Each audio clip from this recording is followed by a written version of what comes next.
நேயர்கள் அனைவருக்கும் இனிய மாலை வணக்கம். ராஜ் செய்திகள் தொலைக்காட்சி வழங்கும் மக்கள் மேடை நிகழ்ச்சிக்கு அனைவரும் அன்போடு வரவேற்கிறோம்.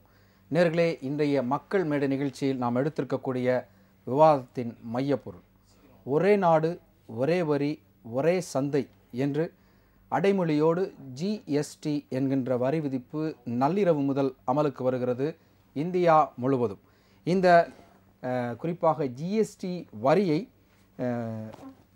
துவக்க விழாவை புறக்கணிக்கிறது தேசிய அளவிலான எதிர்க்கட்சிகள். இது ஒரு மிகப்பெரிய ஒரு கேள்விக்குறியாக இருக்கிறது. அது மட்டுமின்றி ஜிஎஸ்டி வரவால் விலை கட்டுப்பாட்டிற்குள் இருக்கும் என ஜிஎஸ்டி ஆணையர் அவர்கள் தெரிவித்திருக்கிறார்கள்.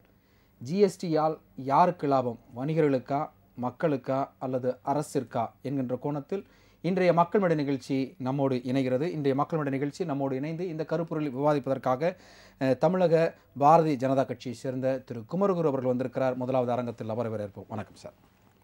அடுத்தபடியாக தமிழக காங்கிரஸ் கமிட்டியினுடைய செய்தி தொடர்பாளர் திரு சொர்ணா சேதுராமன் அவர்கள் வந்திருக்கிறார். அவரை வரவேற்போம். வணக்கம் சார். வணக்கம். குறிப்பாக இந்த நிகழ்வு பாரதிய ஜனதாவை மையப்படுத்தி வருவதனால் திரு குமரகுரு சார் உங்கள்கிட்ட இருந்து நிகழ்ச்சியை ஆரம்பிக்கிறேன். ஸ்லோகன், அருமையான ஸ்லோகன், ஒரே நாடு ஒரே வரி ஒரே சந்தை.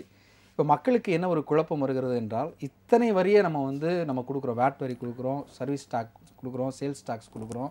இது போக மாநில அரசு நிர்ணயம் பண்ணக்கூடிய அந்த கலால் வரிகளையும் நம்ம கட்டுகிறோம். இது எல்லாம் தாண்டி ஜிஎஸ்டி என்கின்ற ஒரு வரியா என்ற ஒரு குழப்பம் இருக்கிறது. அதை தெளிவுபடுத்த வேண்டிய இடத்தில் பாரதிய ஜனதா இருக்கிறது. உங்களுடைய முதல் பதிப்பு. இந்த ஜிஎஸ்டிங்கிறதே கன்சாலிடேட்டட் டேக்ஸ்னுவாங்க. எல்லாம் ஒருங்கிணைந்த ஒரு டேக்ஸ், கூட்ஸ் அண்ட் சர்வீஸ் டேக்ஸ்ன்றது. நீங்கள் இனிமேல் வேட் இல்லை, எக்ஸைஸ் டியூட்டி இல்லை, ஆக்ட்ரா இல்லை, என்ட்ரி டேக்ஸ் இல்லை, சிஎஸ்டி இல்லை, டிஎன்ஜிஎஸ்டி இல்லை, சேல்ஸ் டேக்ஸ் இல்லை, எதுவுமே இல்லை. எல்லாம் ஒரே டேக்ஸு, ஜிஎஸ்டின்ற ஒரு டேக்ஸ் தான். ஆனால் அதில் எல்லா ஸ்டேட்டுக்கும் கேட்டதுனால மது விலக்கியிருக்காங்க, அப்புறம் சிகரெட் விலக்கியிருக்காங்க, அப்புறம் பெட்ரோல் ப்ராடக்ட்ஸ், அந்த டீசல் பெட்ரோல்லாம் விலக்கியிருக்காங்க. நாங்கள் விலக்கலை, எல்லா ஸ்டேட்டும் கேட்டதுனால அதை மட்டும் விலக்கி கொடுத்துருங்கன்னு சொன்னாங்க. அது மட்டும் இல்லை, மற்றபடி எல்லாமே ஜிஎஸ்டிக்குள்ளே தான் வரும். இந்த ஜிஎஸ்டியோட ஒரு தத்துவமே என்னென்னா, இந்தியா முழுக்க எங்கே போனாலும் நீங்கள் ஒரே பொருள், ஒரு ஏசின்னா இங்கே இப்போ 20,000ன்னா காஷ்மீரில் வாங்கினாலும் 20,000 ரூபா தான். அங்கே டேக்ஸ் எல்லாம் அது இந்த பொருளோட விலை வேணால் முன்ன பின்னும் இருக்குமே தவிர, ஏன்னா இங்கேருந்து கொண்டு போகிற டிரான்ஸ்போர்ட்டுக்கு வேணால் அதிகமாக இருக்கும், ஒரு 1000 ரூபா 2000 ரூபா முன்ன பின்ன இருக்குமே தவிர, டேக்ஸுங்கிறது 8%னா காஷ்மீர்லேயும் 8%, தமிழ்நாட்டிலையும் 8%, இந்த பக்கம் கேரளாலையும் 8%, மும்பையிலையும் 8%, எல்லாம் ஒரே மாதிரி இருக்கும். அது ஏன் இது கொண்டு வந்தாங்கன்னா, மக்கள் மத்தியில் மிகப்பெரிய ஒரு குழப்பம் என்னென்னா, நான் இங்கே மும்பையிலேருந்து கொண்டு வரேன்னா அப்போனா 22%, கேரளா உள்ளே வருதா அப்போ அங்கே ஒரு 4% கட்டணும். ஒரே குழப்பமாக இருக்குது. இதோட எல்லாத்தோட முக்கியம், வணிகர்களுக்கு இது ஒரு வரப்பிரசாதம்னு சொல்லலாம். ஏகப்பட்ட எதிர்கருத்துக்கள் எல்லாம் ஓகே. ஆனால் அவங்களுக்கு இது எப்போ தெரியும்னா, எல்லா மக்களுக்கும் சரி வணிகர்களுக்கு எல்லாருக்கும் எப்படி தெரியும்னா, ஒரு 2 மாதம் வெயிட் பண்ணி பாருங்கள், இதனோட பலன் தெரிய ஆரம்பிக்கும். ஏன்னா எல்லாமே இதை பாருங்கள் நல்லாயிருக்கும், சர்க்கரை பாருங்கள் நல்லா இருக்கும்னு இருக்காது. அது ருசிச்சு பார்த்தா தான் தெரியும். அந்த வெயிட் பண்ணி பார்த்துட்டு அதுக்கப்புறம் அதில் விமர்சனங்கள் என்ன இருக்கோ அது ஒன்று ஒன்றா வர்றதுக்கும் அது விளக்கம் கொடுக்குறது நான் தயாராக இருக்கும். எல்லா வணிகர்கள் பொறுத்த வரைக்கும் ஏகப்பட்ட டேக்ஸ் ரிட்டர்ன்ஸ் இருக்குது பாருங்கள். வேட்டுக்கு ஒரு டேக்ஸு, சிஎஸ்டிக்கு ஒரு டேக்ஸு. அந்த ஆஃபீஸர் சொல்லுவார், இந்த வேட்டை நான் ஏற்றுக்க முடியாது, நீங்கள் அந்த வேட்டில் போய் ஆஃபீஸர்கிட்ட போய் சைன் வாங்கிட்டு வாங்க, நீங்கள் இவர்கிட்ட போய் வாங்கிட்டு வாங்க, சைன் வாங்கிட்டு வாங்க அப்படின்றதுலாம் இல்லை. ஒரே டேக்ஸ் ஒரே ஃபைலிங் கூட ஃபைலிங் தான். அதாவது கம்ப்யூட்டரில் நீங்கள் என்ன போட்டு சிஸ்டமில் அனுப்பிச்சிட்டிங்கன்னா அதை யாராலையும் மாற்ற முடியாது, ஒன்றும் பண்ண முடியாது. இதில் மிகப்பெரிய லாபம் வணிகர்களுக்கு என்னென்னா, லஞ்சம், ஊழல். யாராவது ஆஃபீஸர் உட்காந்துக்கிட்டு, இது ஏன் இதை காமிச்சிங்க, இதை காமிக்காமல் இருக்கிறீங்களா, நான் வேணால் ஹெல்ப் பண்ணுறேன், இதை காமிக்காமல் விட்டுருங்க, நான் கொஞ்சம் பணம் எனக்கு எக்ஸ்ட்ரா கொடுங்க, இப்படி பேரம் பேசுறது, அந்த கடைக்கு ஏதாவது மிரட்டுறது எதுவுமே இல்லை. நீங்கள் ஆன்லைனில் அனுப்பிச்சிட்டிங்கன்னா அதை நீங்களே சரி பண்ணுறதுக்கு 20 நாள் டைம் கொடுத்துருக்காங்க. ஒரு வேளை நீங்கள் தவறாக அனுப்பிச்சிட்டிங்கன்னா அந்த 20 நாளுக்குள்ளே நீங்கள் அதை சரி பண்ணிவிட்டு ஃபைனலாக ஒரு தடவை அனுப்பிச்சிடலாம். டிராஃப்ட் அனுப்பிச்சிட்டிங்கன்னா அதை அவங்க பார்த்து திருப்பி ரிட்டர்ன் அனுப்புவாங்க. ரிட்டர்னில் தவறு இருந்தால் பெனால்ட்டி, இல்லைன்னா டைரெக்டாக உங்களுக்கு அக்செப்ட் பண்ணிப்பாங்க. நேரடியாக போய் எந்த அதிகாரியும் பார்க்குறதோ, அவரை போய் பார்த்து சமாதானப்படுத்துறதோ எதுவுமே கிடையாது. இது வணிகர்களுக்கு மிகப்பெரிய ஒரு நன்மையை கொடுக்கக்கூடிய விஷயம். ஆனால் எதிர்கட்சிகள்லாம் என்ன நினைக்கிறாங்கன்னா, இது இத்தனை வருஷமாக நாங்கள் கஷ்டப்பட்டு கொண்டு வரோன்னு பயமுறுத்திட்டே எப்படியாவது கொண்டு வந்துடும் நினச்சி பார்த்தோம். ஆனால் எதுவும் பண்ண முடியல நம்மளால். இது பார்க்குறதுக்கு வேணால் ஜிஎஸ்டி சாதாரணமாக தெரியலாம். அதுக்கு கவர்மெண்ட் பண்ணுற வேலை இருக்குது பாருங்கள், மந்திரிகளும் அந்த அதிகாரிகளும் செஞ்ச வேலை ட்ரெமெண்டஸ் ஜாபுங்க இந்த ஒரு 4 மாதத்தில். அதுக்கு பயந்துக்கிட்டு இதுக்கு முன்னாடி இருந்த காங்கிரஸ் ஆட்சி இவங்க மேலே பழியை போட்டு அவங்க மேலே பழியை போட்டு ஜிஎஸ்டி கொண்டு வர முடியலன்ட்டாங்க. ஆனால் இன்றைக்கி நிலைமையில் அதை கொண்டு உள்ளே இம்ப்ளிமெண்ட் பண்ணிட்டாங்கன்னா அதனோட அமோகமான வரவேற்பும் வெற்றியும் சகிக்க முடியாம தான் நான் புறக்கணிப்பு பண்றேன், நான் இதை எதிர்த்து பேசுறேன், எனக்கு தேவையில்லை, ஜிஎஸ்டின்றது குழப்பம், மக்களிடையே எங்க அல்டிமேட்டா அவங்களோட டார்கெட் என்னன்னா மக்கள். ஏன்னா மக்களை பேனிக் ஆக்குவாங்க. அது போச்சு, நீங்க சம்பாதிச்ச பணம்லாம் ஜிஎஸ்டியில் போச்சு அப்படின்னு சொன்னா ஒரே ஒரு விஷயம்தான், நாங்க மக்களால் தேர்ந்தெடுக்கப்பட்ட அரசு, எல்லா கட்சிகளுக்கும் மீண்டும் தேர்தலில் ஜெயிக்கணும்னு ஆசை இருக்குமா இருக்காதா? அந்த ஆசை எங்களுக்கும் இருக்கும். மக்களை போட்டு ரொம்ப கஷ்டப்படுத்தி அவங்க மனசு புண்படுற மாதிரி பாக்கெட்லேருந்து பணத்தெல்லாம் சம்பாதிச்ச பணத்தெல்லாம் ஜிஎஸ்டியாக கொடுத்தா அவர் எங்களுக்கு ஓட்டு போடுவாரா? நிச்சயமா.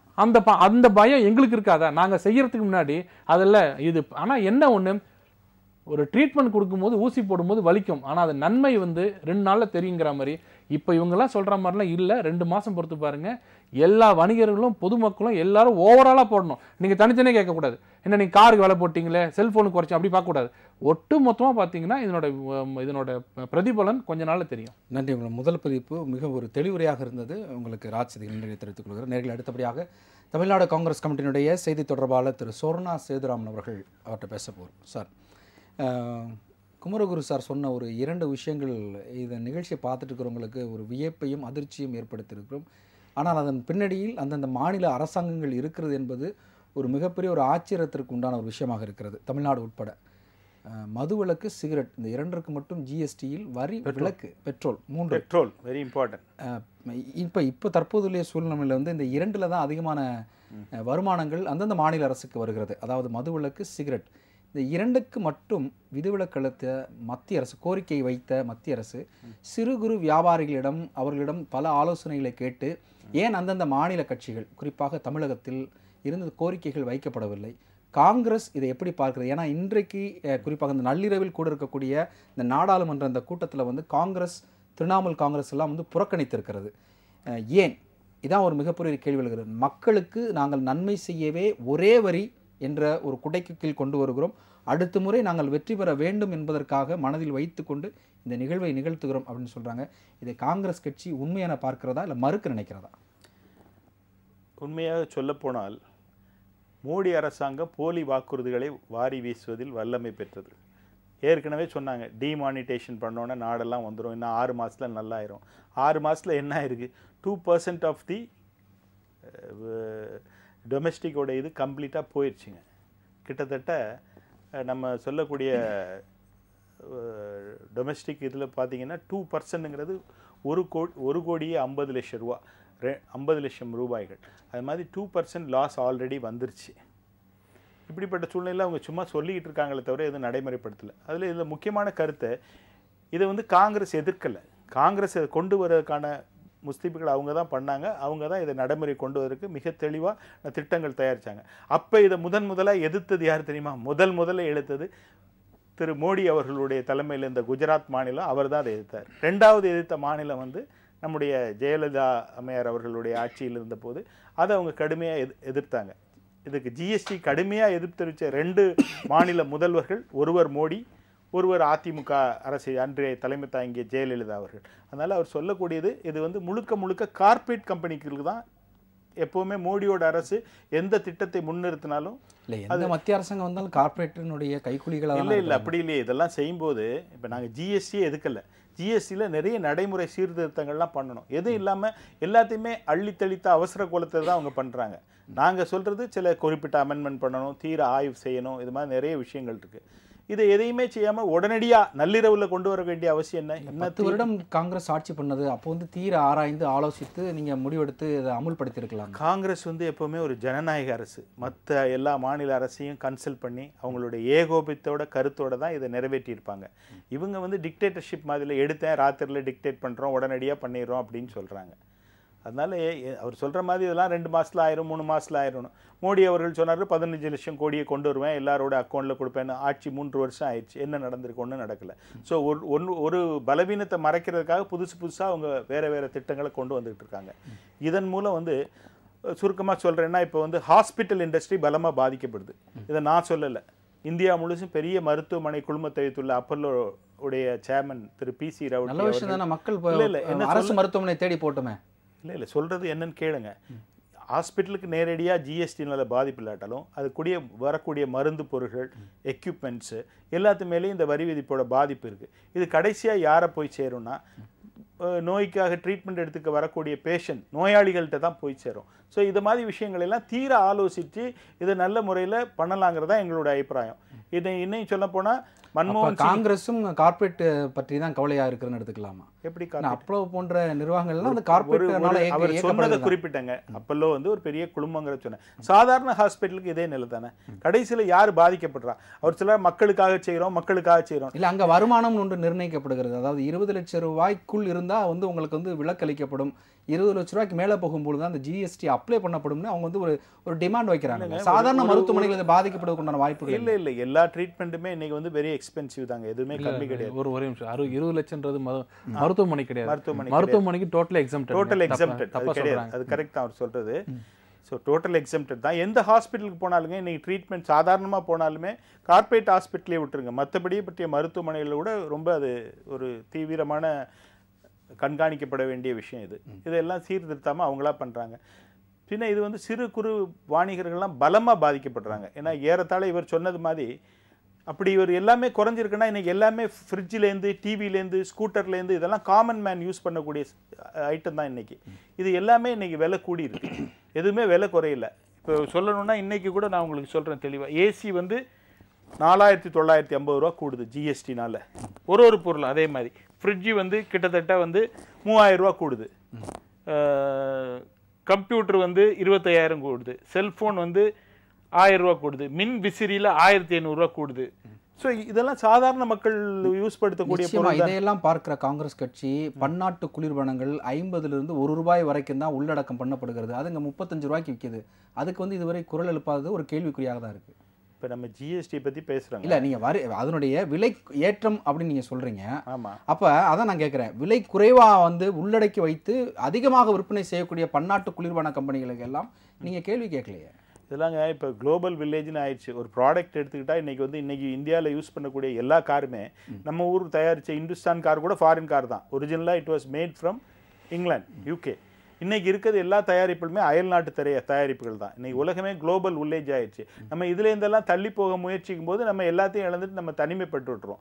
அதனால அதெல்லாம் சேர்த்து தான் பண்ண வேண்டியது. குமரகுரு சார் ஒரு விஷயம் சொன்னார், அதை நீங்கள் ஏற்றுக்கிறீங்களா? அதாவது காஷ்மீரில் ஏசி 20000னா கன்னியாகுமரியிலும் ஏசி 20000 தான், ஒட்டப்பிடாரத்தில் ஏசி 20000 தான், எட்டயாபுரத்துலையும் ஏசி 20000 தான். கரெக்ட். அப்போது டெல்லியில் வந்து வருமானங்கள் மாத வருமானங்கள் ஹை லெவலில் வந்து வாங்குறாங்க. அவங்களுடைய வருமானமே 1 லட்ச ரூபாய் அப்படின்னு வச்சுக்கலாம். ஆனால் வந்து ஒரு கடைக்கோடி கிராமத்தில் இருக்கிற ஒரு 10000 ரூபா தான் வாங்குவார். அப்போ அந்த 20000 ரூபாய் விற்கக்கூடிய ஏசி சரிசமமாக எல்லா இடத்துல விற்குது அப்படின்னா அவரால் வாங்க முடியாது. அதிக அளவு கொடுத்து வாங்க வேண்டிய ஒரு சூழ்நிலைக்கு தள்ளப்படுகிறார். இதை காங்கிரஸ் கட்சி எப்படி பார்க்குறது? இதைத்தான் நாங்கள் தவறான அணுகுமுறைன்னு சொல்கிறோம். உடனடியாக ஏன் அள்ளி தெளித்து அவசரத்து கோலத்தில் இதை பண்ணணும்? கொஞ்சம் நிதானமாக ஆராய்ந்து இன்னும் எல்லா ஸ்டேட்டோடைய கன்சென்ஸையும் வாங்கி இப்போ மம்தா பானர்ஜி அவர்கள் இதை தீவிரமாக எதுக்குறாங்க. நாங்கள் தான் இதை ஆரம்பத்துலேருந்து சொன்னேன். முதல் இதை எதிர்த்ததே திரு மோடி அவர்களும் திருமதி ஜெயலலிதா அம்மையார் இருந்தாங்க இல்லையா, அவங்க இருக்கும்போது தான் இதை வந்து கடுமையாக ஏற்றாங்க. உங்களுக்கு ஒரு விஷயத்தை நான் சொல்ல வரேன். நேற்று கலைவாணர் அரங்கத்தில் வணிகவரித்துறை அமைச்சர் திரு KC வீரமணி அவர்கள் ஒரு விஷயத்தை நீங்கள் சொன்ன விஷயத்தை சொன்னாங்க. அன்று குஜராத்தில் முதலமைச்சராக இருந்தார் மோடி அவர்கள். இதனுடைய அருமை தெரியாமல் இருந்திருந்தார்.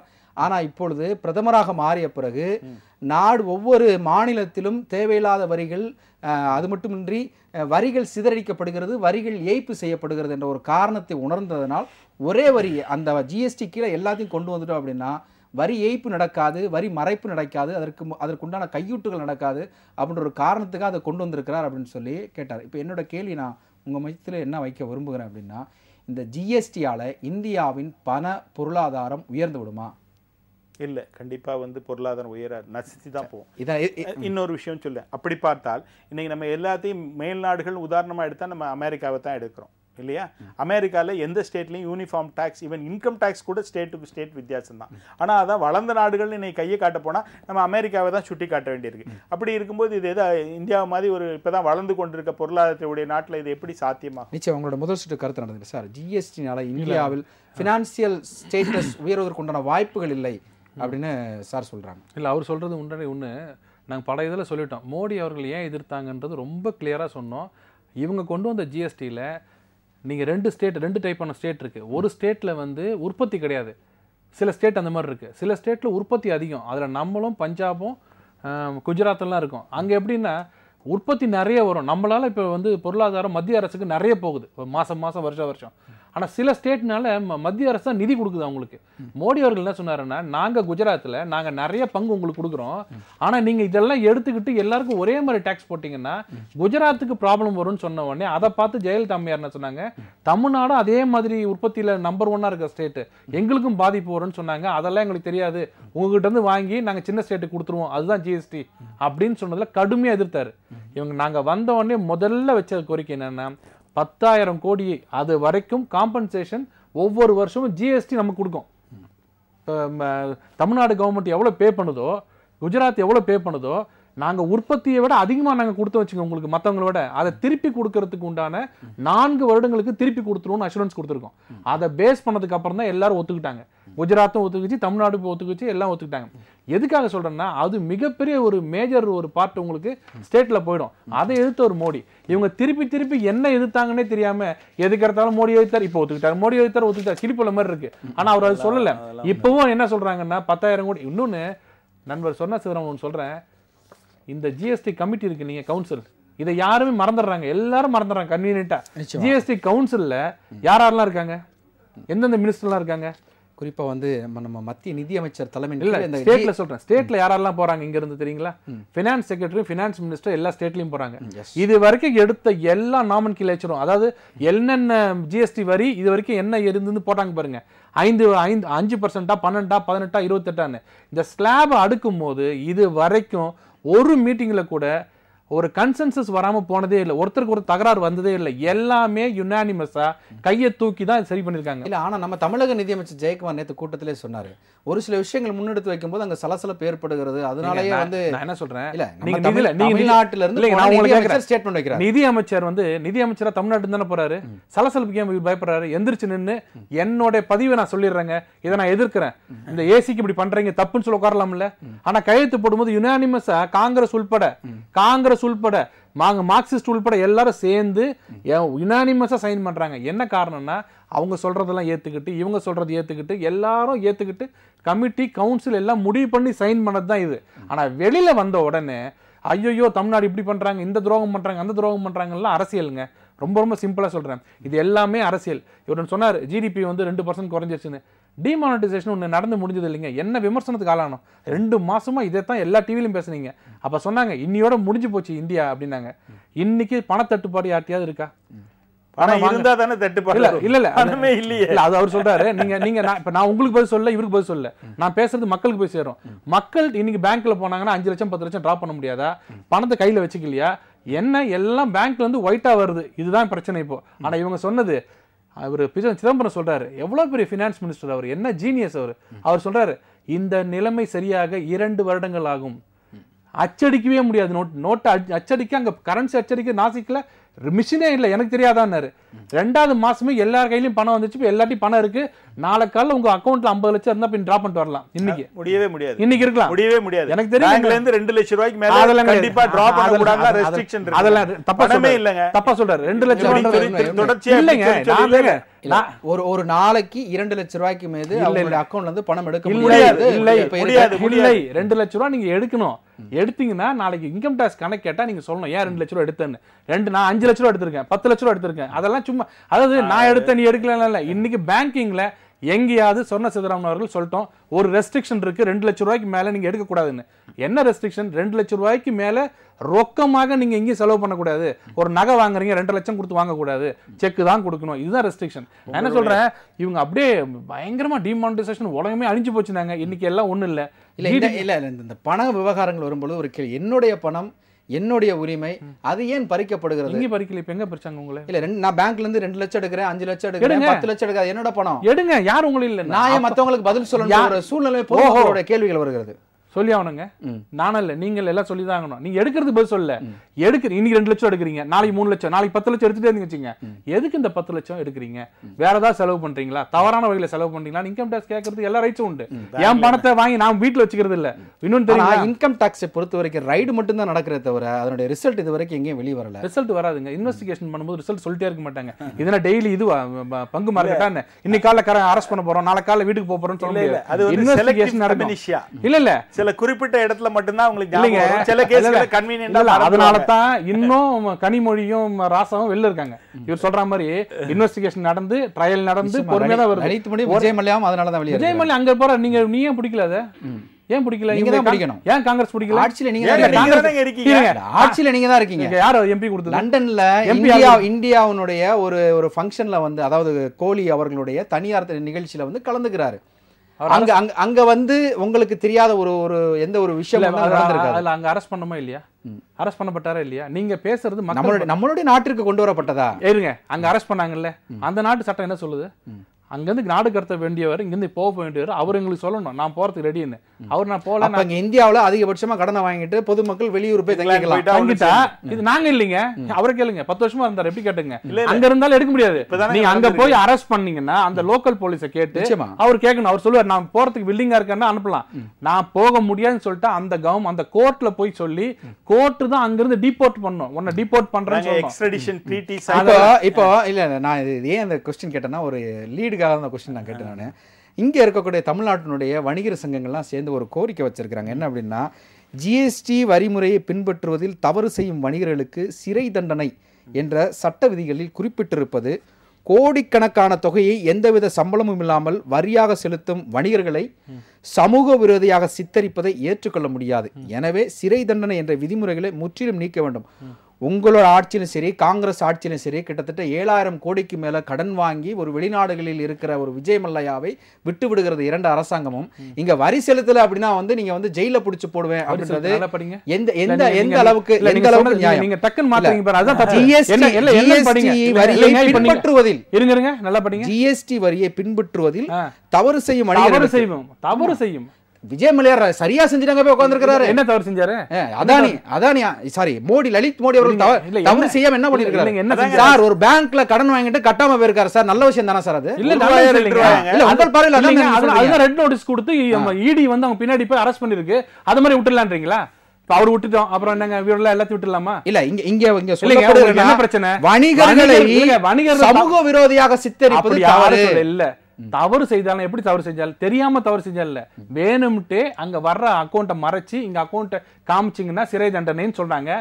அதை விக்ரம் ராஜா எல்லாம் சொல்லி கோரிக்கை வச்சிருக்காரு, கன்சிடர் பண்றோம்னு சொல்லியிருக்கோம். அது வந்து சிறை தண்டனைங்கிறதுனாலே அப்படியே என்னங்க தவறு செய்தால் இன்கம் டாக்ஸ் சிறை தண்டனை தெரியுமா உங்களுக்கு? நிச்சயமா இருக்கு. அப்ப ஏன் அது வேண்டாமா? நீங்க என்ன பரவாயில்லையா? நீங்க இன்கம் டாக்ஸ் சரியா கட்டல, தவறா கணக்கு காமிச்சீங்கன்னா உங்களுக்கு அரெஸ்ட் பண்ண தப்பு இல்ல. ஆனா வணிகர் தப்பு பண்ண தப்பு இல்ல. ஏன்னா வணிகர் பாத்துட்டு இருக்காங்க. உங்களுக்கு அது வேணும். அவங்களுடைய இல்ல வணிகர்களை பொதுமக்கள் முதல்ல பாத்துட்டு இருக்காங்க. நீங்க இன்கம் டாக்ஸ் நீங்க தமிழகத்துல மறைமுகமா ஆட்சி பண்றீங்க. இல்ல நேரடியா இல்ல, மறைமுகமா இல்ல, உண்மைதான். அப்பலாம் சொல்லாதீங்க. இன்றைக்கு பாரதிய ஜனதா கட்சியை எதிர்த்து ஒருத்தர் பேசினார். அவர் வீட்டுல ரைடு போகுறதுன்னு சொல்லி எதிர்கட்சி தலைவர்ல இருந்து எல்லாருமே வந்து முன்மொழிகிற ஒரு வார்த்தையை தான் நான் வைக்கிறேன். நான் என்னோட தனிப்பட்ட கருத்துல நம்ம தமிழ்நாட்டுல நடக்கிற விஷயத்தை அவங்க முன்னாடி வைக்கிறேன். தமிழ்நாட்டுடைய தலைமை செயலாளரே மேலேயே ரயில் அடிச்சா மத்த யாருக்கு தைரியமா செய்ய? நாங்க ஆட்சி மறைமுகமா நடத்துறோம் குற்றச்சாட்டு வைக்கிறோம். பதில் சொல்ல அவர் ஒரு கேள்வி என்ன குமாரகுரு அவர்களே, நான் கேக்குறதுக்கு பதில் சொல்லுங்க. ஒரு ஸ்டேட்டோட சிஇஓ முதலமைச்சரா இருந்தா கூட எல்லா காரியங்களையும் முன்னின்று நடத்தக்கூடியவர் தலைமைச் செயலாளர். தலைமைச் செயலாளருடைய ஆபீஸ்லயும் வீட்லயும் செக்ரட்டேரியட்லயும் நீங்க ரைட் அடிச்சீங்கன்னா வேற யாரும் உங்களை பார்த்து பயப்பட மாட்டாங்க. பயமுறுத்தி தான் நீங்க எல்லாத்தையும் சாதிக்கிறீங்க. ஜனநாயக முறைப்படி செய்யுங்கன்னு தான் நாங்க சொல்றோம். இதுக்கு எதிர்பார்த்து சொல்லல. செய்யக்கூடாதா? சிஎஸ் சீஃப் செக்ரட்டரி ஆபீஸ்ல ரைட் பண்ண கூடாதா? எல்லா விஷயங்களும் பாரதியா சரியான முறையில் செய்யறதா? பண்ண கூடாது. நான் கேக்குற லீகலா நீங்க என்ன கேட்டீங்க? இப்ப லீகலா தான் நான் கேக்குறேன். லீகலா நான் பதில் சொல்றேன். ஊழலுக்கும் லஞ்சத்திற்கும் குரல் கொடுக்கிற பாரதிய ஜனதா கட்சி தமிழகத்தில் நடக்கக்கூடிய அனைத்து விஷயங்களையும் கண்ணுற்று பார்த்து கொண்டிருக்கிறது. அது ஊழலுக்காக தான் மௌனமாக இருக்கிறது. ஊழலுக்காக தான் அவர் ரைட் பண்ண கோச்சிக்கிறீங்களே. எல்லா விஷயத்திலும் கரெக்டா இருந்தாங்க. உங்களுக்கு பாதகமாக இருந்தால் உடனே அவங்க மேல ரைடு போடுறீங்க. உங்களுக்கு சாதகமா இருந்தால் அந்த ரைடுன்ற ஆயுதத்தை பின்னெடுத்துக்கிறீங்க. இதை குறித்து நம்ம தொடர்ந்து பேசலாம். ஒரு பிரேக் அப்புறம் நம்ம பேசலாம். நேர்களை நாம் பார்த்து கொண்டிருக்கும் மக்கள் மேடை நிகழ்ச்சியில் ஒரு சிறிய விளம்பர இடைவேளை. இந்த ஜிஎஸ்டி வரியானது நள்ளிரவில் அமல்படுத்தப்படுகிறது. குறிப்பாக இதில் சிறு குறு வணிகர்கள் அதிகமாக பாதிக்கப்படுகிறார்கள் என அவர்கள் தரப்பும், இது பொதுமக்களுக்கு கிடைத்திருக்கக்கூடிய வரப்பிரசாதம் என ஆளும் கட்சி தரப்பும் தங்களுடைய வாதங்களை முன்னெடுத்து வைக்கின்றனர். தொடர்ந்து விவாதிக்கலாம் ஜிஎஸ்டி வரியை குறித்து ஒரு விளம்பர இடைவேளைக்கு பிறகு. நேர்களை மக்கள் மேடை நிகழ்ச்சி தொடர்கிறது. தற்பொழுது மக்கள் மேடை நிகழ்ச்சியில் நம்மோடு இணைந்திருக்கிறார் ஆடிட்டர் திரு சி.வி. முரளி அவர்கள். அரங்கத்தில் அவரை வரவேற்போம். வணக்கம் சார். சார், முற்பாதியில் வந்து இந்த ஜிஎஸ்டி வரவால் யார் யார் பாதிக்கப்படுகிறார்கள், ஏன் இந்த ஜிஎஸ்டி அவசியம், இது வருவதனால் இந்திய பொருளாதாரத்தில் ஏற்றம் இருக்குமா அல்லது ஒரு மாற்றம் இருக்குமா, இதில் அதிகமாக வணிகர்கள் பாதிக்கப்படுகிறார்களா அல்லது மக்கள் அதற்கு பயனடைகிறார்களா, இது குறித்து விவாதித்தோம். இப்போ இரண்டாவது பாதியில் நீங்கள் வந்திருக்கீங்கன்னா, முதலில் உங்கள்கிட்ட இருந்து நான் அந்த நிகழ்ச்சியை இரண்டாவது பாதி ஆரம்பிக்கணும்னு நினைக்கிறேன். நீங்கள் ஒரு ஆடிட்டராக இருக்கீங்க. மத்திய அரசு இந்த வரி விதிப்பை கொண்டு வந்திருப்பது சாமானியர்களுக்கு இது வந்து நன்மை பயக்குமா அல்லது எதிர்க்கட்சிகள் குற்றச்சாட்டு வைக்கிறது போல கார்ப்பரேட் கம்பெனிகளுக்கு பயன் தரக்கூடிய ஒரு விஷயமாக இது புகுத்தப்பட்டிருக்கிறதா, உங்களுடைய பார்வை? இப்போ இந்த ஜிஎஸ்டி அப்படின்றது ஒரு one nation one tax one market, அதுதான் அந்த ஒரு சர்டனிட்டி இருக்கணும், ஒரு டிரான்ஸ்பேரன்சி இருக்கணும், ஒரு நம்பகத்தன்மை இருக்கணும், வெளிப்படைத்தன்மை இருக்கணும். அப்படின்றதுக்காக இந்த GST will be very helpful. இப்போ ஓவர்சீஸ் இன்வெஸ்டராக இருக்கட்டும், நம்மளுடைய லோக்கல் இன்வெஸ்டராக இருக்கட்டும், ஒரு பர்டிகுலர் ப்ராடக்ட்டுக்குன்னா இந்த ஸ்டேட்டுக்கு எவ்வளோ அந்த ஸ்டேட்டுக்கு எவ்வளோன்னு பார்க்க வேண்டிய அவசியம் இல்லை. முன்ன பார்த்தீங்கன்னா நம்ம கார் கொஞ்சம் கம்மியாக ரேட்டுன்னு பாண்டிச்சேரியில் வாங்குவோம். அதை இது ஈக்குவலைஸ் பண்ணுறதுக்கு என்ட்ரி டேக்ஸ்னு தமிழ்நாடு கவர்மெண்ட் போடுவாங்க, அந்த சீர் பண்ணுறதுக்கு. அப்போ ஒவ்வொருத்தரும் அந்தந்த ஸ்டேட் இங்கேருந்து கூட நம்ம வெளிநாடுகள்லாம் போயிட்டு இங்கே வந்து முதலீடு பண்ணுங்கன்னு நம்ம சொல்கிறோம் ஆக்சுவலாக. அப்போ ஒவ்வொரு டாக்ஸேஷன் ஸ்ட்ரக்சர் ஸ்டேட்டுக்கு வந்து மாறுபடுது உங்களுக்கு. அதனால் இது வந்து ஒரு ப்ராடக்ட்னு அந்த கோடை வந்து நீங்கள் ஃபீடு பண்ணிட்டாலே எந்த ஸ்டேட்டாக இருந்தாலும் எதுவாக இருந்தாலும் இதுதான் ரேட் அப்படின்ற ஒரு நிச்சயமான ஒரு சர்டனிட்டி அது வந்து இந்த பர்டிகுலர் ஜிஎஸ்டி மூலமாக ஒரு இம்ப்ளிமெண்டேஷன் ஆகுது உங்களுக்கு. இப்போ இதில் இஷ்யூ இனிஷியலாக எப்படின்னு கேட்டிங்கன்னா, வேரியஸ் ஸ்டேட்ஸ் இருக்குது, அவங்களுடைய எக்ஸ்பெக்டேஷன்ஸ் வேறு. இப்போ பெங்கால்னு எடுத்திங்கன்னா அந்த ஜூட்டு சணலுக்கு வந்து ஒரு முக்கியத்துவம் இருப்பாங்க. அது மாதிரி ஒவ்வொரு ஸ்டேட்டுக்கு ஒரு முக்கியத்துவம் இருக்குங்க. அதை ஒரு ஆல் இண்டியா டாக்ஸேஷனில் கொண்டு வரும்பொழுது அந்த முக்கியத்துவம் வந்து ஆல் இண்டியாவில் கொடுக்க முடியாது. அதனால தான் தெர் ஆர் சர்டன் இஷ்யூ. இந்த அபெக்ஸ் கவுன்சில் வந்து ஹானரபிள் ஃபினான்ஸ் மினிஸ்டர் ஜெய்ட்லி தலைமையில் எல்லா ஃபினான்ஸ் மினிஸ்டரும் அங்கத்தினராக கொண்டு இயங்குது. அதுக்கு கோரம் கிரம் எல்லாமே கொடுத்துருக்காங்க. அங்கே வந்து ரெப்ரசன்ட் பண்ணணுன்னு இருந்தால் கூட அதே இம்பார்ட்டன்ஸ் ஆல் இண்டியா பேசிஸில் இருக்காது. இது ஒரு இஷ்யூ. ஸோ இதில் வந்து என்ன ஒரு சாதகம் அல்லது பாதகம்னு எடுத்திங்கன்னா, அட்வான்டேஜே தான் டிஸ்அட்வான்டேஜ். ஒன்று வந்து totally it is a system oriented. Right from registration, right from assessment, notices எல்லாமே it is going to be online basis உங்களுக்கு பார்த்தீங்கன்னா. அப்போ தான் அந்த ஸ்மூத் இன்புட் டேக்ஸ் கிரெடிட்ன்றது கிடைக்கும். அந்த ரிட்டர்னை கரெக்டாக ஃபைல் பண்ணி ஒவ்வொரு செக்டார் ஒவ்வொரு செக்மெண்ட்டும் இந்த என்டையர் சப்ளை செயின் அப்படின்னு சொல்லுவாங்க. ஒவ்வொரு ரா மெட்டீரியல்ஸ் வந்து சப்ளை பண்ணி ஃபஸ்ட் மேனுஃபேக்சருக்கு போய் அது வந்து மறுபடியும் ப்ராசஸ் ஆகி செகண்டு வந்து அது மறுபடியும் மூணாவதாக வந்து அப்புறம் ஃபைனல் ப்ராடக்ட் ஆகி அதுலேருந்து ஹோல்சேலர், ஸ்டாக்கிஸ்ட்டு, சிஎன்எஃப் ஏஜென்ட்ஸ் அவங்கக்கிட்ட போய் அங்கேருந்து ரீட்டைலராக போய் ரீட்டைலர்கிட்டேருந்து ஃபைனல் கன்சியூமராக போகுது. அந்த ஒவ்வொரு செக்மெண்ட்லேயும் இவர் எவ்வளோ வேல்யூ அடிஷனோ வேட் பேசிஸில் கட்டிட்டு முன்னாடி கட்டினவரோட கிரெடிட் அவர் எடுத்துக்கிறாரு. அப்போ என்டையர் சப்ளை செயின்லேயும் அந்த அவேர்னஸ் இருக்கணும் உங்களுக்கு. ரொம்ப இம்பார்ட்டண்ட் அது அந்த எண்டு வரைக்கும். அப்போ தான் அந்த கன்சியூமருக்கு போய் சேரும். நீங்கள் உங்களோட கொஸ்டின் வந்து இது வணிகர்களுக்கு சாதகமாக அல்லது எண்ட் யூசருக்கு அட்வான்டேஜாக நீங்கள் கேட்டிங்க இல்லையா, இந்த கான்செப்ட் வரைக்கும் போனீங்கன்னா அந்த காஸ்ட் எஸ்கலேஷன் வந்து அவாய்ட் பண்ணுது. அந்த ஸ்னோபாலிங் எஃபெக்ட்னு சொல்லுவாங்க இல்லையா, ஒரு ஹிமாலயாவில் வந்து பந்து உருட்டினீங்கன்னா அங்கங்கே கொஞ்சம் ஆட் ஆகி கீழே வரும்போது பெரிய பால் ஆகிடும் உங்களுக்கு. அதை வந்து தவிர்க்கிறதுக்காக எந்த வேல்யூ அடிஷனோ அதுக்கு மட்டும் கட்டினா போதும் அப்படின்ற அந்த வேட்டுடைய சித்தாந்தத்தை அடிப்படையாக கொண்டு தான் அந்த ஜிஎஸ்டி இம்ப்ளிமெண்டேஷன் பண்ண முடியும். அது பண்ணும்பொழுது தான் அந்த எண்டு பர்சனுக்கு வந்து அந்த காஸ்ட் பெனிஃபிட் கிடைக்கும். இதில் என்ன சேலஞ்சஸ்ன்னு கேட்டிங்கன்னா, இப்போ இந்த ஐடின்னு சொன்னோம் பார்த்தீங்களா, இந்த இன்ஃபர்மேஷன் டெக்னாலஜியை நம்ம யூஸ் பண்ணும்பொழுது ஒரு இன்டர்ஸ்டேட் சேல்ஸ், இப்போ ஒரு 2 ஸ்டேட்டுக்கு வரும்பொழுது இங்கே சிஎஸ்டின்னு சொல்லுவோம், சிஃபார்ம் டிரான்சாக்ஷன் சொல்லுவோம். இப்போ என்ன ஆகிடுதுன்னா அந்த ப்ராடக்டோடு சேர்ந்து அப்படியே டேக்ஸும் சேல் ஆகுதுங்க உங்களுக்கு. அது எங்கே வந்து ஏன்னா it's a consumption based tax. இது earlier at the point of sales tax வந்ததுங்க, வேட் வந்தது. At the point of manufacture excise duty வந்தது உங்களுக்கு, கலால் வரி. இப்போ வந்து எப்படின்னு கேட்டிங்கன்னா அந்த சப்ளை எங்கே வந்து சப்ளை ரீச் ஆகுதோ அந்த இடத்துல வந்து டேக்ஸ் வந்து அக்ரூ ஆகுது.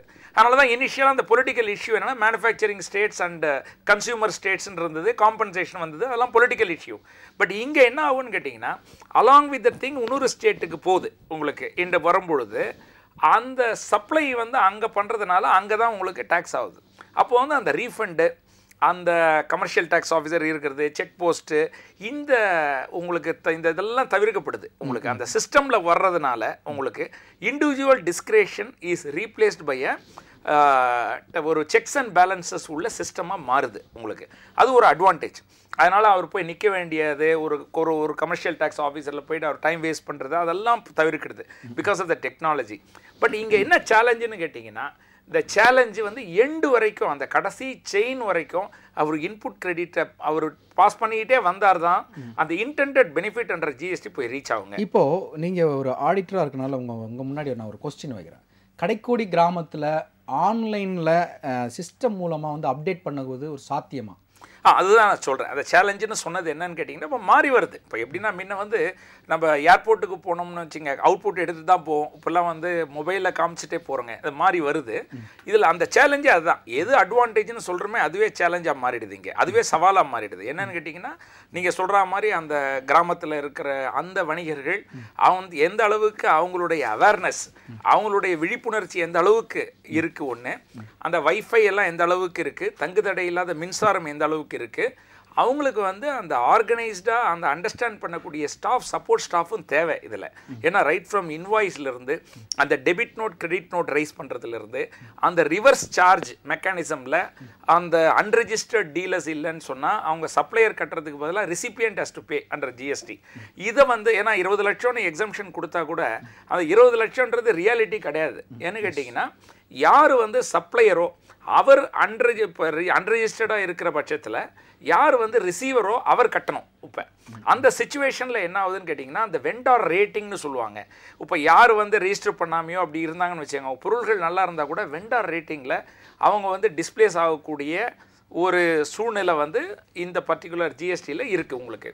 இப்போ இதில் வந்து சின்ன சின்ன எக்ஸப்ஷன்ஸ் இருக்குது பாருங்கள். இப்போ நீங்கள் கேட்ட மாதிரி ஸ்மால் ஸ்கேல் ஸ்மால் ஸ்கேல்னு ஒரு தனியாக எக்ஸப்ஷன்ஸ் இருக்கும். சிறுதொழில் பண்ணுறாங்கன்னு வச்சுங்க, அவங்கக்கிட்ட இந்த ப்ரொக்யூர் பண்ணும்பொழுது அந்த கன்செஷன்லாம் இப்போ இதில் கிடையாது. இப்போ அதே மாதிரி ஒரு இந்த ஃப்ரிஞ்ச் பெனிஃபிட் டேக்ஸ்னு எஃபிடின்னு இருந்ததுங்க. இப்போ எம்ப்ளாயி ரிலேட்டட் பர்சனாக இருந்தால் ஈவன் அவங்க டிரான்ஸ்போர்ட் கொடுக்குறாங்கன்னு வச்சுங்க அவங்களோட எம்ப்ளாயீஸ்க்கு, தட் ஆல்சோ கம்ஸ் அண்டர் உங்களுக்கு ஜிஎஸ்டியில் வந்துருங்க. அதே மாதிரி அட்வான்ஸ் ரிசீவ் பண்ணுறாங்கன்னு வச்சுங்க, பிஸ்னஸில் வந்து அட்வான்ஸ் ரிசீவ் பண்ணுறீங்க, அதுக்கும் வந்து ஜிஎஸ்டி வந்துடும். பொருளே வரல ஆனால் அட்வான்ஸ் ரிசீவ் பண்ணும்பொழுதே ஜிஎஸ்டி வந்துடும். சப்சிக்வெண்ட்டாக அவர் வந்து இன்வாய்ஸ் ரைஸ் பண்ணும்போது அவர் கிரெடிட் வாங்கிக்கணும், ரிவர்ஸ் பண்ணிக்கணும் அதை ஆக்சுவலாக கட்டினதை. அந்த மேட்சிங் இதெல்லாம் டு தட் எக்ஸ்டென்ட் அந்த அக்கௌண்டிங் சாஃப்ட்வேர் அதெல்லாம் வந்து மாறுபடும். உங்களுக்கு நார்மலில் வராது. ஏன்னா இந்த ரிவர்ஸ் சார்ஜ் மெக்கானிசம் அல்லது இந்த மாதிரியான அட்வான்ஸில் வந்து கட்டுறது, பொருள் அப்புறமா நீங்கள் பில் பண்ணும்பொழுது இது கட்டுறதான்னு சொல்லி மேட்ச் பண்ணணும். நம்ம அதுக்கான சாஃப்ட்வேர் வந்தால் கூட அந்த ஒவ்வொரு பிஸ்னஸுக்கு தகுந்த மாதிரி பண்ணணும். இதில் என்ன சேலஞ்சுன்னு கேட்டிங்கன்னா, நீங்கள் சொன்ன மாதிரி இந்த கிராமத்தில் எத்தனை பேருக்கு வந்து ஒன் டைம் பாஸ்வேர்டு தெரியும், எத்தனை பேர்கிட்ட வந்து டெடிக்கேட்டட் இமெயில் இருக்குது, எத்தனை பேர்கிட்ட வந்து டெடிக்கேட்டட் செல்ஃபோன். நிறைய இடத்துல பார்த்தீங்கன்னா அந்த அக்கௌண்டன்ட்டே வச்சிருப்பார். அந்த அக்கௌண்டன்ட் இருக்கார் பாருங்கள், அவருடைய செல்ஃபோனையே தான் பிஸ்னஸ்க்கு யூஸ் பண்ணியிருப்பார், அவருடைய இமெயிலே தான் இங்கே யூஸ் பண்ணியிருப்பார். அந்த வேலையை விட்டு போகும்போது அவருக்கு கெஞ்சி கேட்டு தான் அவர்கிட்ட பாஸ்வேர்டு இவர் வாங்கணும். இப்போ என்னன்னு கேட்டிங்கன்னா, அந்த தீபாவளி போனஸ் அடுத்த வருஷம் கூட அவர் வாங்கிட்டு தான் அவர் பாஸ்வேர்டே கொடுப்பார் அந்த எம்ப்ளாயி. ஓகே, இதெல்லாம் வந்து மாறி வரும் சூழ்நிலைக்கு ஏற்ற மாதிரி அவருடைய அதே மாதிரி ஆமாம், அதே மாதிரி சிஎன்எஃப்ல ஸ்டாக் ட்ரான்ஸ்ஃபர் தொடர்ந்து உங்கள்கிட்ட நான் வரேன். ரைட்டு நேரில் திரு குமரகுரு சார் அவர்கிட்ட. சார், இப்போது சார் சொன்ன ஒரு கடைசி ஒரு பாயிண்ட் வந்து ரொம்ப யோசிக்கக்கூடிய ஒரு விஷயம்.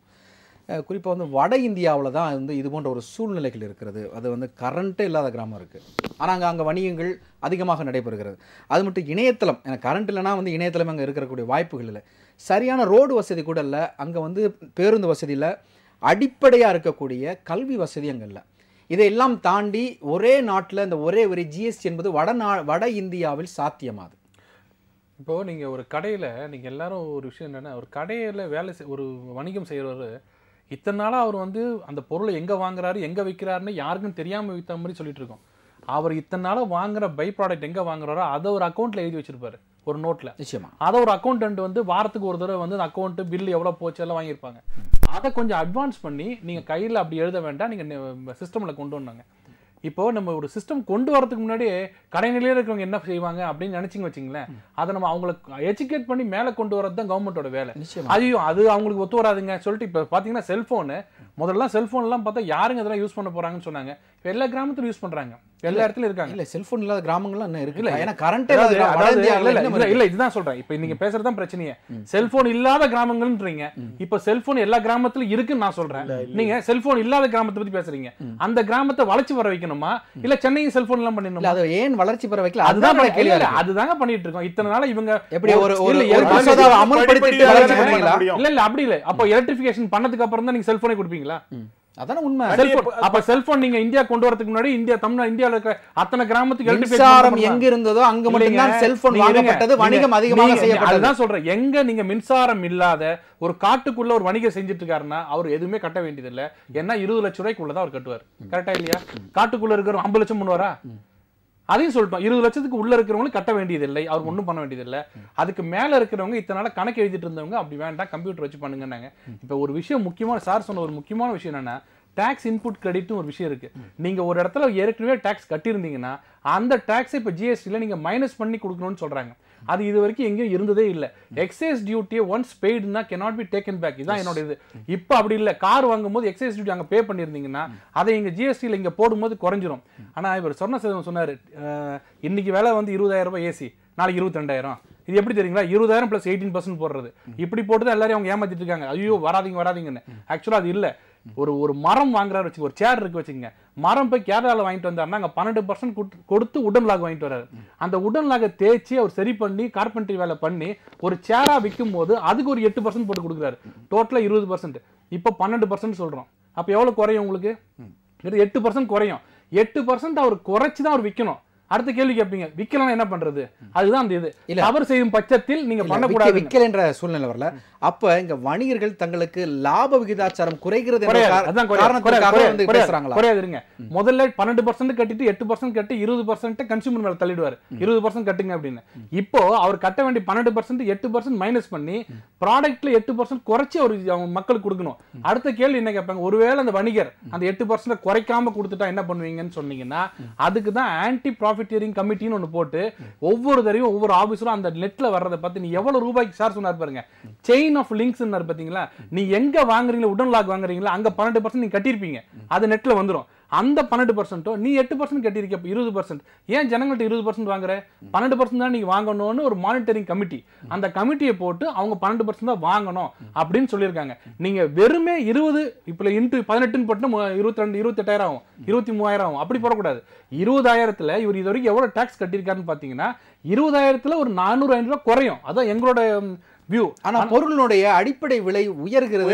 இல்ல அது உயராதுன்றத நாங்க சொல்றோம். உயரும் இல்லைங்க, உயரும்னு அவர் சொல்றாரு, உயராது நான் சொல்றேன். எத்தனை நாள் தெரியும்? இல்ல இல்ல 2 மாசம் உயர்ந்திருக்கு அப்படின்னு சொல்லி அவரே சொல்றாரு. சார் நீங்க அந்த ஏசியோட ரேட் சொன்னீங்கல்ல, அது போன்ற என்னென்ன பொருட்கள் விலை ஏறி இருக்கு? எல்லா விலையும் ஏறுது சார்.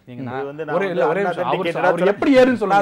நான் சொல்றேன் எப்படி ஏறுன்னு சொல்லுங்க. இப்ப ஆடிட்டர் சார் சொன்னார் இதுல நிறைய ஃப்ளா இருக்கு. இப்ப தவறே இல்லாம இது ரிட்டர்ன் ஃபைல் பண்ண முடியாது. பழைய காலத்துல வந்து வேட்டும் இப்படிதான் been started from the முதல்ல எதுலேயும் தொடங்குச்சோ வரிசையா யார் யார் இன்புட் எடுக்கிறாங்களோ அதே மாதிரி தான் தொடர்ச்சியா கடைசி வரைக்கும் போகும். அப்படித்தானே சார்? நான் சொல்றேன் கரெக்ட் தானே? ஏறத்தாழ வேட் அப்படித்தானே? இதுல ரிவைஸ் ரிட்டனே கிடையாது. இப்ப எல்லாமே ஆன்லைன்லாம் பண்ணணும்னு சொல்றாங்க. ஆன்லைனை நம்பி பண்ணக்கூடிய அளவுக்கு நீங்க சொன்ன மாதிரி மின்சார வசதிகளோ அப்படி எல்லா கிராமங்கள்லயும் நம்மளுக்கு எல்லா அடிப்படை கட்டமைப்பு வசதிகளோ கிடையாது. இதையும் தாண்டி இப்ப ரொம்ப மேற்கத்திய நாடுகள்னு சொல்லக்கூடிய ஐரோப்பா கண்டத்திலேயே நீங்க பாத்தீங்கன்னா பெட்டியான்னு சொல்லிட்டு ஒரு வைரஸ் கிருமி ஏறத்தாழ 2 லட்சம் சாஃப்ட்வேரை வந்து உடனடியா செயலிழக்க செய்து. சமீபத்தில் திருப்பதியில் கூட வந்து செயலுக்கு ரான்சம்வேர் வைரஸ் இதெல்லாம் இல்லைன்னு சொல்றாங்க. இன்னும் தாண்டி பிரிட்டிஷ் ஏர்வேஸ் வந்து கிட்டத்தட்ட ஒரு போன மாசம் என்டையர் டிராஃபிக் வந்து அப்படி பிளாக் ஆயிடுச்சு. ஸோ இப்படிப்பட்ட சூழ்நிலையில் இன்னைக்கு வந்து பயாலஜிக்கல் வார் அப்படிலாம் பண்ணாங்க. தொழில்நுட்ப வார் தான் நடக்குது. பழைய காலம் மாதிரி துப்பாக்கி எடுத்து சண்டை போடுற மட்டும் வார் இல்லை. ஸோ ஒரு நாட்டுடைய பொருளாதாரத்தை சீர்குலைக்கணும்னா அந்த சாஃப்ட்வேரை ஹேக் பண்ணாலே போதும். இல்லை, நான் ஓப்பனாகவே நான் உங்கள்கிட்ட ஒரு கேள்வி வைக்கிறேன். காங்கிரஸிற்கு இந்த ஜிஎஸ்டியை கொண்டு வருவதில் என்ன நெருடல் இருக்குது? ஏன்னா வந்து உலகமயமாக்கல் நோக்கி வந்து இந்தியா நகர்ந்து கொண்டிருக்கிறது, ஒரு பரிணாமத்தை எடுத்திருக்கிறது. எல்லாமே ஆன்லைன் வசதின்னு வந்து இப்போ வந்து எல்லாமே பழகியாச்சு. ஆதார் என்ற கான்செப்டை கொண்டு வந்தது காங்கிரஸ் தான். அது வந்து ஒரு பேஸ்டு, அது ரெஃப்ளெக்ட் டு ஆன்லைன் சிஸ்டம் தான். இப்போ ஜிஎஸ்டிக்கு வந்து ஒரு முட்டுக்கட்டையாக திணிப்பது, மக்களை பயமுறுத்துவது ஏன்? அதான் இல்லை இல்லை, காங்கிரஸ் வந்து நீங்கள் ரொம்ப தெளிவாக புரிஞ்சுக்கணும், இந்த திட்டத்தை கொண்டு வந்ததே காங்கிரஸ் தான். இதை முதல்ல எதிர்த்தவங்க தான். நான் திருப்பி சொல்கிறேன். இல்லப்பா, அது அவங்க தானே கொண்டு வந்திருக்காங்க. அதை நீங்க எதிர்க்க வேண்டிய என்ன காரணம்? கொண்டு வரும்போது எலக்ட்ரிசிட்டி இருந்தா வில்லேஜ் ஃபுல்லா இந்தியா ஃபுல்லா இருந்தா அதை நீங்க கேளுங்க, கேட்க மாட்டீங்களா?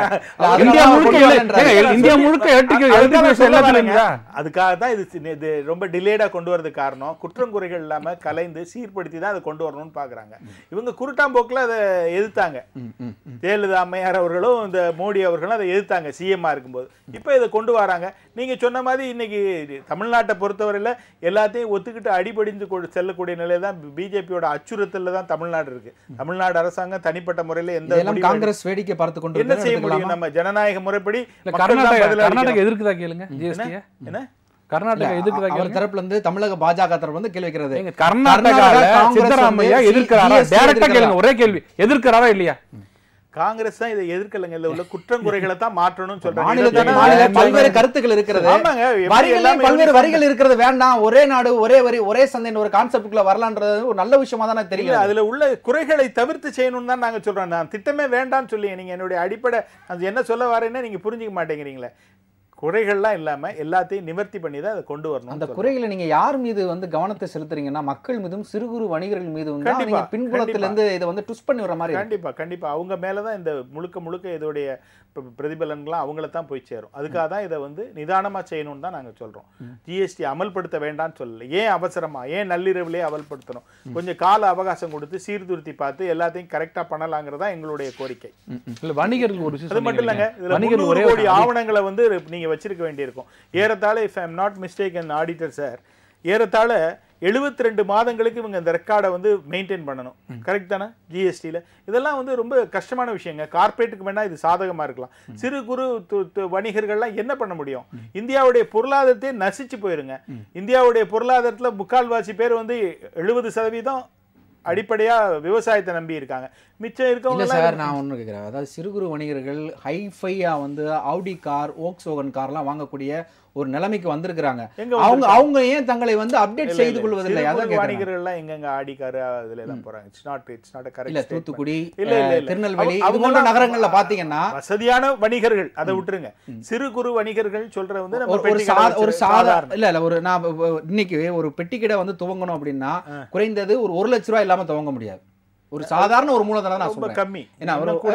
ஒரு 5 லட்ச ரூபாய் வச்சுக்கிறோம். சோ அவருடைய ஒரு நாள் இன்கம் வந்து ஒரு குறைந்தது ஒரு 500 இருந்து 2000 ரூபாய், அதிகபட்சம் 2000 ரூபாய் வரும்.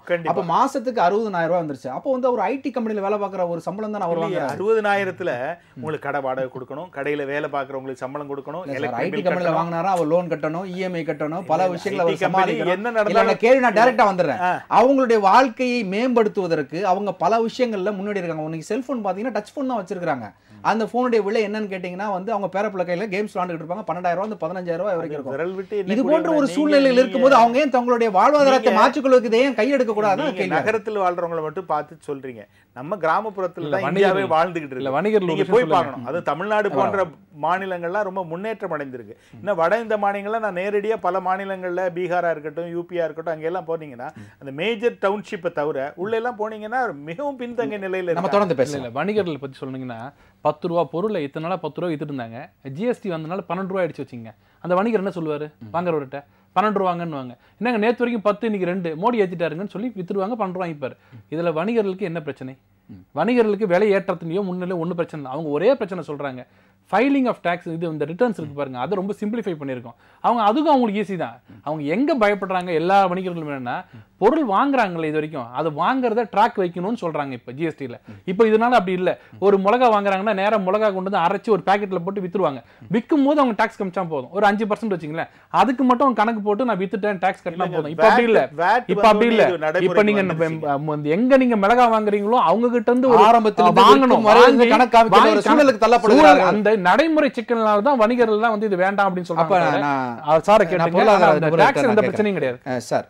இப்போ சார் சொன்ன மாதிரி ஆன் ப்ரொடக்ஷன்லேருந்து டெலிவரி வரைக்கும் வந்து இது வந்து ஒரு செயின் சிஸ்டமாக இருக்குது. அதை கணக்கு காமிக்க வேண்டிய சூழ்நிலைக்கு வணிகர்கள் தள்ளப்பட்டிருக்கிறாங்க. இதனால தான் அவங்க எதிர்க்கிறாங்க அப்படின்னு பணி சுமைனால இல்லை. அந்த மேட்சிங் கான்செப்ட்னு சொல்லிட்டு அந்த கோடிஃபிகேஷன், ஒரு சிமெண்ட்னு எடுத்தால் அந்த சிமெண்ட்டை வச்சு வீடும் கட்டலாம், பல்லும் கட்டலாம். ஆனால் வேற சிமெண்ட் ரெண்டும் நிச்சயம் அந்த கோடு கொடுக்கும்பொழுது தான் அந்த டிஃப்ரென்ஸே தெரியும் உங்களுக்கு. பேசும்பொழுது தெரியாது. பட் அந்த ப்ராடக்ட்டுக்கு ஒவ்வொன்றுக்கும் ஒரு கோடிஃபிகேஷன் இருக்குது. ஆதார் கார்டோட பேன் நம்பரோட அந்த HSCN கோடோட அது இருக்கும்பொழுது தான் அந்த இன்புட் கிரெடிட் அவருக்கு கிடைக்குங்க. அதே மாதிரி ரிட்டர்ன்ஸ் கூட நீங்கள் பார்த்தீங்கன்னு கேட்டிங்கன்னா டைரக்ட் டேக்ஸ் நேர்முக வரியில் அந்த டிடிஎஸ்ன்னு இருந்தது 26ASன்னு போயிருக்குங்க. இப்போ அந்த டிடிஎஸ் கொடுக்கும்பொழுது ஒரு கேஸ் கூட ஃபைல் ஆச்சு ஹைகோர்ட்டில். என்னன்னு கேட்டிங்கன்னா, எனக்கு வந்து டிடிஎஸ் பிடிச்சிடுறாங்க சேலரியிலேருந்து, அப்போ அவர் வந்து குவார்ட்டர்லி ரிட்டர்னோ ஆனுவல் ரிட்டர்னோ கரெக்டாக ஃபைல் பண்ணலன்னு சொன்னால் எனக்கு எப்படி நீங்கள் ரீஃபண்டை டினை பண்ணுவீங்கன்னு கேஸ் போட்டாங்க. அப்போ என்ன சொன்னாங்கன்னா, சிஸ்டமே அப்படி தான். சிஸ்டம் ஹவ் இட் ஒர்க்ஸ்ன்னு கேட்டிங்கன்னா, இவர் ரிட்டர்னை வந்து கரெக்டாக குவார்ட்டர்லி அதுக்கு வந்து ஒரு பனிஷ்மெண்ட் கொடுத்தாங்க. இல்லைனா அவர் ஃபைல் பண்ண மாட்டார். டிடிஎஸ் பிடிக்கிறவர் கவர்மெண்ட் ட்ரெஷரிக்கு அந்த பணம் போய் சேராது. அந்த பணத்தை டிடெக்ட் பண்ணிவிட்டு நீங்கள் ட்ரெஷரியில் கட்டலைனா, குவார்ட்டர்லி ரிட்டர்ன் ஃபைல் பண்ணலனா, ஆஃப் இயர்லி ரிட்டர்ன் ஃபைல் பண்ணலனா, ஆனுவல் ரிட்டர்ன் ஃபைல் பண்ணலனா இம்ப்ரிசன்மெண்ட் பெனால்ட்டி அப்படின்னு ஃபோர்ஸ் கொண்டு வராங்க. அந்த ஃபோர்ஸ் கொண்டு வந்தவொன்னு தான் அவர் என்ன பண்ணுவார், கரெக்டாக அந்த டிடிஎஸ் ரிட்டர்ன் ஃபைல் பண்ணுவார். நார்மல் ரிட்டர்னோட டிடிஎஸ் ரிட்டர்னுடைய பெனால்ட்டி ப்ராசிக்யூஷன் டஃப் பண்ணாங்க. டஃப் பண்ண உடனே ஆட்டோமேட்டிக்காக அவர் ஃபைல் பண்ணும்பொழுது தான் இவருடைய 26ASல இவர் கிரெடிட் எடுத்துக்க முடியும். அட்வான்டேஜ் என்னன்னு கேட்டிங்கன்னா, என்டையர் டிடிஎஸ் நான் எத்தனையோ கான்ட்ராக்டர்ஸ்க்கு இல்லை ஆயிரக்கணக்கான ஃபார்ம் நம்பர் 16A என்க்ளோஸ் பண்ணி ஃபைல் பண்ண காலகட்டங்கள் உண்டு. இன்றைக்கு வந்து ஃபார்ம் நம்பர் 26ASன்றது ஒரு பேசிக் டாக்குமெண்ட்டாக போச்சு. கூட எதுவுமே நம்ம இணைக்க வேண்டிய அவசியம் இல்லை. ஒவ்வொரு தடவையும் மாறிக்கிட்டே இருக்கும். அவங்க குவார்ட்டர்லி ரிட்டர்ன் கரெக்டாக ஃபைல் பண்ண இவர் 26AS மாறிக்கிட்டே இருக்கும். ரிட்டர்ன் நாங்கள் ஃபைல் பண்ணும்பொழுது அன்றைக்கி என்ன 26ASன்னு நாங்கள் வெரிஃபை பண்ணி அந்த டிடிஎஸ் எல்லாம் கரெக்டாக ஆச்சான்னு நம்ம செக் பண்ணுறோம். இதுதான் வந்து இன்ஃபர்மேஷன் டெக்னாலஜியோட அட்வான்டேஜ். டிஸ்அட்வான்டேஜ் என்னென்னா, அவர் குவார்ட்டர்லி ரிட்டர்ன் கரெக்டாக ஃபைல் பண்ணல தெரியலன்னா அவருக்கு ப்ராசிக்யூஷன் வந்துடுது, இவருக்கு 26AS கிடைக்காது. அதுவே டிஸ்அட்வான்டேஜாக மாறுது. அதே மாதிரி இங்கே கூட என்னன்னு கேட்டிங்கன்னா, இப்போ முன்ன வந்து நார்மலாக ஒரு பில்லு போடுவார். இப்போ அப்படி இல்லை. அந்த கோடு அதுவும் மேட்ச் ஆனால் தான் அவருக்கு இன்புட் கிரெடிட் வரும். அந்த செயின் அவர் பிரேக் பண்ணார்னா லாஸ் அந்த செயினில் இருக்கிறவருக்கு தான். பில் ட்ரேடிங்னு பண்ணுவாங்க சார். ப்ராடக்டே இருக்காது, பில்லை மட்டும் ட்ரேட் பண்ணிக்கிட்டு இருந்த காலகட்டங்கள் உண்டு. ப்ராஃபிட்டை குறைக்கிறதுக்கு பர்ச்சேஸ் பில்லை மட்டும் மார்க்கெட் பண்ணவங்க இருக்காங்க. எனக்கு தெரிஞ்சு எவ்வளோ பேர் வந்து பாண்டிச்சேரியில் வந்து பண்ணால் அதுக்கான டாக்ஸேஷன் ஸ்ட்ரக்சர் வந்து கம்மியாக இருக்குன்னு சொல்லிட்டு அங்கே ஒரு ரிஜிஸ்டர்ட் ஆஃபீஸ்னு வச்சுக்கிட்டு ஒன்லி ஒரு சின்ன பில்டிங் ஒரு ரூம் தான் இருக்கும். இங்கே இம்போர்ட் பண்ணுறாங்க கோல் அப்படின்னு சொன்னால் அந்த டேட்லேயே இங்கே வாங்கிடுவாங்க ஒருத்தர் அந்த பாண்டிச்சேரி டாக்ஸ் ஸ்ட்ரக்சர் வச்சுட்டு. ஆனால் they are able to manage the check post, they are able to manage putting the chop as if அங்கேருந்து ஹார்பர்லேருந்து அங்கே பாண்டிச்சேரிக்கு போன மாதிரியும் அப்புறம் அங்கிருந்து வந்த மாதிரியும் வந்து அன்னைக்கே கூட பண்ற மாதிரி பண்ணியெல்லாம் ஆயிருக்கு. அதெல்லாம் முடியாது. செய்ய போகிறோம். பொருளாதார நிபுணரா இந்த ஜிஎஸ்டி வரி என்பது இந்தியாவிற்கு அவசியமா? அதாவது ஒரே வரியில சொன்னீங்கன்னா நல்லா இருக்கும். சிலது வந்து காலத்தின் கட்டாயம் ஆயிடுது. ஜிஎஸ்டி அதான் நான் சொன்னேன்ல, முதல்ல அந்த கான்செப்ட் சொன்னேன்ல, அந்த ஃபிலாசபி சொன்னேன்ல, அந்த ஃபிலாசபி கட்டாயம் தேவை. ஏன்னா எக்ஸ்பேண்டட் திங்ல. பட் அதில் வந்து நம்ம சிலது வந்து மனிதநேயத்தின் அடிப்படையிலையும் சில டிசிஷன்ஸ் எடுக்க வேண்டி இருக்குது. இப்போ நான் கூட சொன்ன சேரிட்டபிள் ட்ரஸ்ட் பண்ணால் கூட அந்த எக்யூப்மெண்ட்டுக்கு சேர்த்து தான் ஜிஎஸ்டி கட்டணும். இந்த மாதிரியான சில சேஞ்சஸ் இருக்குது பார்த்தீங்களா. அது வந்து கொஞ்சம் போகிறோம். ஏன்னா செட்டில் ஆகிறதுக்கு இது எப்படின்னு 2 years ஆகுங்க உங்களுக்கு. ஏன்னா ட்ரையல் அண்ட் எரர். அவங்களே என்ன சொல்கிறாங்கன்னா, ரேட்ஸே பார்த்தீங்கன்னா ஒவ்வொரு நாளைக்கும் ஒவ்வொரு அந்த அப்பெக்ஸ் கவுன்சில் மீட்டிங் போது ஒரு சேஞ்சஸ் கொண்டு வராங்க. அதனால் அது கொஞ்சம் மாறி செட்டில் ஆகிறதுக்கு லேட் ஆகும். பட் ஒரு லார்ஜர் ஸ்கேல்ல பண்ணும்பொழுது இந்த கான்செப்டை நீங்க இன்ட்ரோடியூஸ் பண்ண ஒன் ரேட் எடுத்துட்டு வரணும்னா ரிட்டர்ன் ஃபைல் பண்ணாதான் இவருக்கு டாக்ஸ் கிரெடிட் கிடைக்கும். அதனால அந்த பலுன்றது கொஞ்சம் இருக்கத்தான் செய்கிறது. ஜிஎஸ்டியை காங்கிரஸ் எப்படி பார்க்கிறது? வரவேற்கிறதா அல்லது வேண்டாம் என்று மறுக்கிறதா? வேண்டாம் என்று மறுக்கவில்லை. குறைகளை களைந்து நிறைவாக சட்டம் செய்யணும்னு எதிர்பார்க்குறோம். ஆடிட்டர் சார் மோர் டெக்னிக்கலாக பேசினார். ஒரே ஒரு விஷயம் சொல்கிறேன். இன்றைக்கி நம்ம குமரகுரு சொன்ன இல்லை அதை மட்டும் சொல்லிடுறேன். இப்போ சொன்னார்ல ப்ரைஸ்லாம் கம்மியாக இருக்குன்னு. இன்றைக்கி நைட் ஜிஎஸ்டி ஆகுது. இன்றைக்கி உள்ள பிறகு நாளைக்கு கடையில் இருக்கா கூடி இருக்கா நீங்கள் பாருங்கள். ஐ சேலஞ்ச் வித். நிச்சயமாக நாளைக்கு நைட்டு நாங்கள் சொல்கிறது பொருளாதார சுதந்திர தினம்னு. பொருளாதாரத்துக்கு இந்தியாவுக்கு ஒரு சுதந்திர தினம் மாதிரி நாளைக்கு வரப்போகுது. நீங்கள் ப்ராடக்ட் நீங்கள் சொல்கிற மாதிரி விலையை பார்த்துங்க, கண்டிப்பாக குறையும். அப்போ ஏன் குறைஞ்சா கவர்மெண்ட்டுக்கு லாஸ்ன்னு நினைக்கக்கூடாது. நெட்டு வந்து அந்த விலை பெருசாகுது, கவர்மெண்ட்டுக்கு நிறைய இன்கம் வரும். சார் சொன்ன மாதிரி அதில் ஏதாவது குறைகள் இருந்தால் கூட அந்த குறைகள் ரிவ்யூ கமிட்டியில் 2 மாதத்துக்குள்ளே அது குறைகளை நிவர்த்தி பண்ணுறது தான் பண்ணுறோம். ஹார்ட் அண்ட் ஃபாஸ்ட் இதுதான் கரெக்ட்னு யாரும் சொல்லலை. குறைகள் இருந்தால் அதை மாற்றிக்கிறதும் தயாராக இருக்கும். நிச்சயமாக 3 பேரும் உங்கள் தரப்பிலிருந்து கருத்துக்களை பதிவு செய்வதற்கு ராஜ் செய்திகள் உங்களுக்கு நன்றிகளை தெரிவித்துக் கொள்வது. நேர்களே, இன்று நாம் மக்கள் மேடையில் விவாதித்த ஜிஎஸ்டி வரி என்பது சிறு குறு வணிகர்கள் மட்டுமல்ல, அனைத்து வணிகர்களும் தங்களுடைய ஆன்லைன் மூலம் இந்த ஜிஎஸ்டி வரியை செலுத்துவதற்குண்டான உத்திகளை மத்திய அரசு திறம்பட செய்து வந்திருக்கிறது என பிஜேபி தரப்பிலையும், இது இன்னும் 2 ஆண்டுகள் பிடிக்கும், ஆனால் இருந்தாலும் இது வரவேற்கக்கூடிய ஒரு விஷயம் என ஆடிட்டர் திரு சி.வி. முரளி அவர்கள் தரப்பிலையும், இல்லை இந்த ஜிஎஸ்டி வரி விதிப்பில் நாங்கள் வேண்டாம் என்று மறுக்கவில்லை, ஆனால் சில மாற்றங்கள் செய்ய வேண்டும், அப்படி செய்தால் இந்த ஜிஎஸ்டியை நாங்கள் வரவேற்கிறோம் என காங்கிரஸ் தரப்பில் திரு சொர்ண சேதுராமன் அவர்களும் தங்களுடைய கருத்துக்களை பதிவு செய்திருக்கிறார்கள். பார்த்த அனைவருக்கும், பங்கேற்ற மூவருக்கும் மீண்டும் நன்றி. சந்திப்போம். வணக்கம்.